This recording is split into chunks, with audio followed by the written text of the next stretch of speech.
সৈকত তলাপাত্রকে কলকাতা থেকে আনা হয়েছে একটা কেজে ওয়ারেন্ট মূল্যে, যার নাম্বার হলো PRC SP 285/2021। ওই কেসে ওনাকে লার্নেড CGM বেল দিয়ে দিয়েছে এবং আরেকটা কেজে শুন অ্যারেস্টের জন্য দিয়েছেন CGM কোর্টে, যাহার নাম্বার 115 ওয়েস্ট আগরতলা 2021।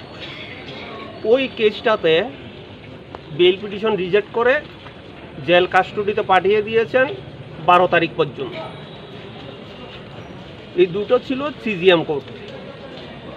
এনাদার দুইটা কেস, একটা হলো লার্নেড সেশন জাজ, যাহার কেস নাম্বার ওয়েস্ট আগরতলা 185/2023।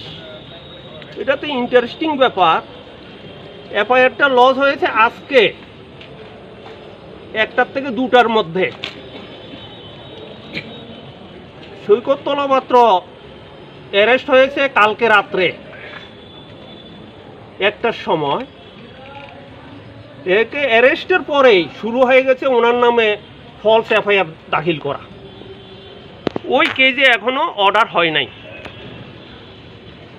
আরেকটা কেস ছিল রাধাপুর PS 24/2023। ওই কেস লার্নেড এডিশনাল সেশন জাজ কোর্ট নাম্বার 2 যে সুইং অ্যারেস্টের জন্য পাঠিয়েছেন, উনি বিভিন্ন ভাবে অর্ডার দিয়েছেন, কিভাবে ওনাকে প্রডিউস করলো আয়ু পর্যন্ত এটা বলতে পারেনি। উনি কি জেসির থেকে আনা হয়েছে না পুলিশ কাস্টডির থেকে আনা হয়েছে বা কোনো অর্ডারের মূলে আনা হয়েছে, কোনো সদুত্তর দিতে পারেননি। এবং কি যে সুর অ্যারেস্টের জন্য যে অ্যাপ্লিকেশনটা দিয়েছেন আয়ু, ওইটা ডিসপোজ করে দিয়েছেন এবং বলেছেন যে illegal production without any order, এবং অ্যাকিউজডকে ডিসচার্জ করে দিয়েছেন ওই কেস থেকে আজকের জন্য, এবং ডিটেনশন নট রিকোয়ার্ড।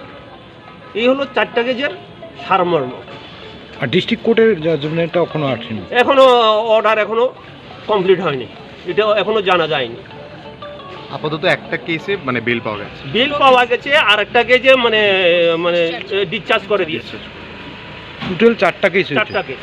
4টা কেসের ভিতরে 2টা কেসের একটা কেজে বেল পিটিশন রিজেক্ট হয়েছে, একটা কেজে বেল অ্যালাউড হয়েছে, একটা কেজ ডিসচার্জ করে দিয়েছে, ওনাদের পিটিশন রিজেক্ট করে দিল, আর একটা কেজের এখনো অর্ডার হয়নি।